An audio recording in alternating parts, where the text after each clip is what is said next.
कलावती असे ठेवण्यात आले.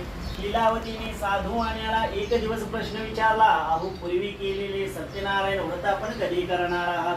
त्यावेळी साधू वाणी म्हणाला, आता थोडे वर्षांनी कलावती लग्नाला योग्यच होईल, कलावतीच्या लग्नावेळीच आपण ते पूजन करू. असे बोलून तो व्यापारासाठी अन्य वर्षी निघून गेला.